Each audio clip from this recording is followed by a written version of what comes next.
Dan saudara, peristiwa sadis juga terjadi di Kecamatan Tenjo, Kabupaten Bogor, Jawa Barat.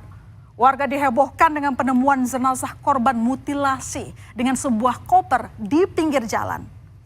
Dan saat dibuka, di dalam koper ditemukan sesosok jenazah laki-laki korban mutilasi. Awalnya tidak ditemukan identitas dan barang-barang korban.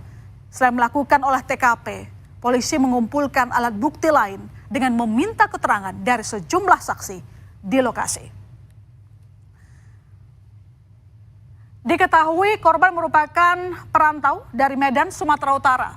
Korban ini berprofesi sebagai penerjemah bahasa Mandarin. Korban juga diketahui pernah berkeluarga. Dan informasi terakhir, korban diketahui sudah 4 bulan tinggal bersama pelaku. Saat polisi menangkap pelaku, diketahui pelaku merupakan pengemudi ojek online berusia 33 tahun. Pelaku dan korban menurut polisi bertemu saat berlangganan ojek online. Korban berinisial RD yang berprofesi sebagai translator sering memesan jasa ojek online untuk diantar ke tempat kerja. Karena merasa cocok dan nyaman, keduanya kemudian berkenalan hingga berlanjut tinggal bersama di sebuah apartemen. Polisi pun mengungkap kronologi korban dimutilasi oleh pelaku. Pada 14 Maret 2023, korban diketahui cekcok dengan pelaku. Hingga tidak terkontrol, pelaku pun membunuh korban. Setelah itu, tubuh korban dimutilasi dan jenazahnya dimasukkan ke dalam koper. Koper pun dibuang di kebun pisang.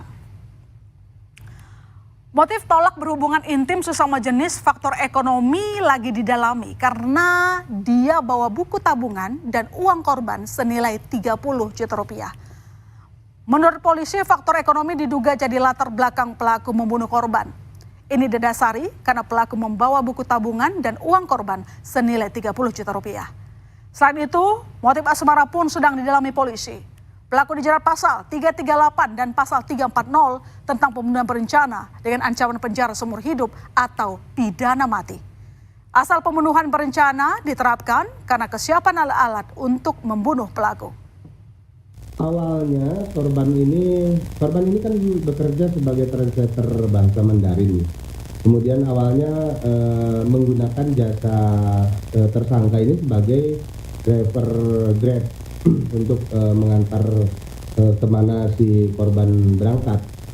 Kemudian selama 4 bulan ini mereka sudah tinggal bersama dalam satu apartemen di wilayah Cisauk, Kabupaten Tangerang. Persiapan alat-alat yang digunakan yang ada di kamar yang bersangkutan, kemudian dari keterangan-keterangan yang disampaikan ada konflik atau pertengkaran sebelumnya yang sudah terjadi antara korban dengan tersangka ini. Menurut kriminolog dari Universitas Indonesia, Adrianus Beliala, dari berbagai kasus yang ada bisa ditarik kesimpulan. Ketika seseorang membunuh, ada 2 pilihan. Pelaku lari atau korban yang dibuang.